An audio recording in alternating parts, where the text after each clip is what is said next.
Assalamualaikum warahmatullahi wabarakatuh. Salam semuanya, selamat datang di channel Quorum, channel khusus obrolan hukum.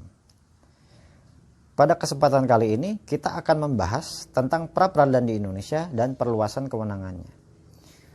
Tapi seperti biasa, sebelum kita memulai membahas apa yang dimaksud dengan pra-peradilan dan apa saja yang menjadi kewenangannya, kita berdoa terlebih dahulu kepada Tuhan Yang Maha Kuasa, semoga kita senantiasa dimudahkan dari segala urusan dan selalu mendapatkan perlindungan darinya.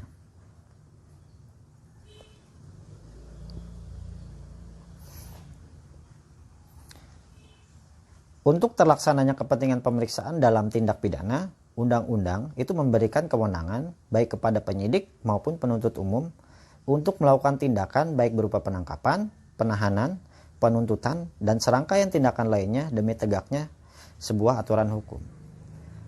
Namun dalam praktiknya, sebagai manusia biasa, aparat penegak hukum dalam melaksanakan kewajibannya juga tentu tidak terlepas dari kemungkinan-kemungkinan untuk berbuat sesuatu yang keliru dan tidak sesuai dengan ketentuan-ketentuan yang berlaku.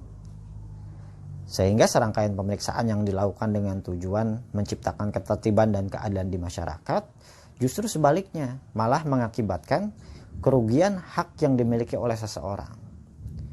Maka dari itu, untuk menjamin perlindungan hak asasi seseorang, maka KUHP itu mengatur sebuah lembaga yang dinamakan dengan pra-peradilan.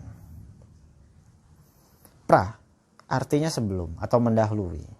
Berarti pra-peradilan itu sama dengan sebelum dilakukannya pemeriksaan di pengadilan.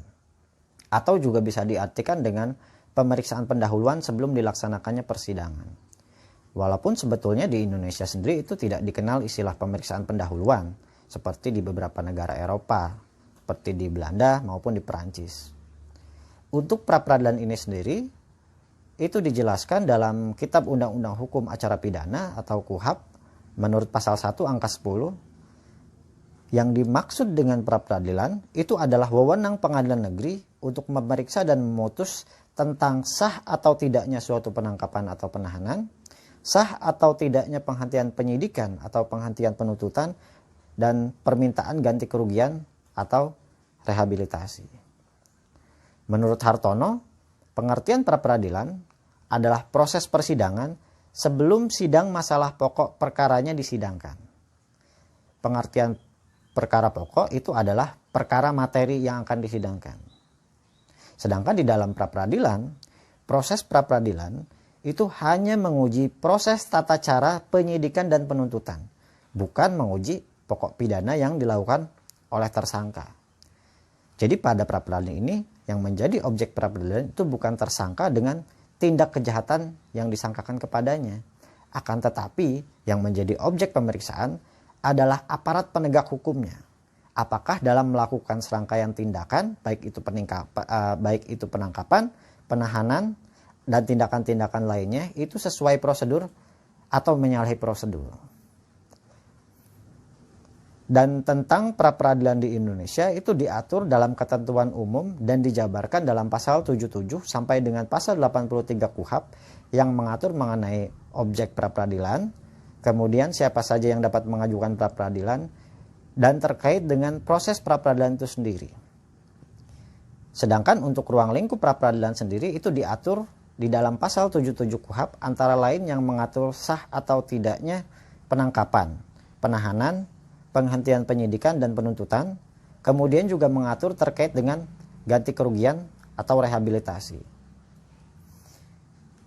Namun dalam perkembangannya, rumusan pasal 77 KUHP tentang wewenang pra-peradilan itu dirasa belum mampu mengakomodasi semua permasalahan hukum yang terjadi di tengah-tengah masyarakat dan dianggap belum mencakup semua tindakan upaya paksa yang tidak sesuai prosedur yang dilakukan oleh aparat penegak hukum, dalam hal ini penyidik maupun penuntut umum. Tentunya, hal ini bertentangan dengan prinsip due process of law yang menjunjung tinggi proses hukum yang baik dan benar yang ditujukan untuk memberikan keadilan bagi setiap individu. Maka berdasarkan permasalahan tadi, Mahkamah Konstitusi melalui putusan nomor 21 PU 12 2014 itu telah memperluas objek pra-peradilan.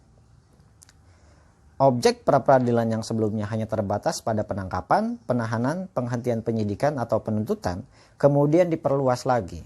Sehingga objek pra-peradilan itu meliputi juga antara lain sah atau tidaknya penetapan tersangka, sah atau tidaknya penggeledahan, dan sah atau tidaknya penyitaan yang dilakukan. Dan perluasan objek pra-peradilan melalui putusan MK ini ditujukan untuk memberikan perlindungan terhadap hak-hak seseorang yang mengalami kekeliruan dalam serangkaian proses hukum yang dijalaninya. Jadi dapat kita simpulkan secara singkat bahwa pra-peradilan di Indonesia itu bukan merupakan pemeriksaan pendahuluan seperti di negara-negara Eropa. Akan tetapi, pra-peradilan di Indonesia itu merupakan proses persidangan yang hanya menguji apakah serangkaian tindakan yang dilakukan oleh aparat penegak hukum itu sudah sesuai ketentuan yang berlaku atau tidak. Dan tujuan dari pra-peradilan di Indonesia itu setidaknya ada 3. Yang pertama itu tentang memberikan perlindungan agar tidak terjadinya pelanggaran hak asasi seseorang. Kemudian memberikan pengawasan kepada penegak hukum agar tidak melakukan tindakan sewenang-wenang, baik itu dalam hal penetapan tersangka, penyelidikan, penyidikan, dan tindakan-tindakan lainnya. Dan tujuan yang terakhir yaitu untuk menciptakan suatu putusan yang tidak hanya sah secara legalitas, tapi juga putusan yang memiliki nilai legitimitas. Baik, mungkin hanya ini yang dapat disampaikan pada kesempatan kali ini. Semoga bermanfaat untuk kita semua. Nyari sembako di Pasar Cikini, tapi harganya sudah naik. Kalau suka video ini, silahkan klik tombol like. Sampai jumpa di video-video berikutnya. Salam semuanya. Assalamualaikum warahmatullahi wabarakatuh.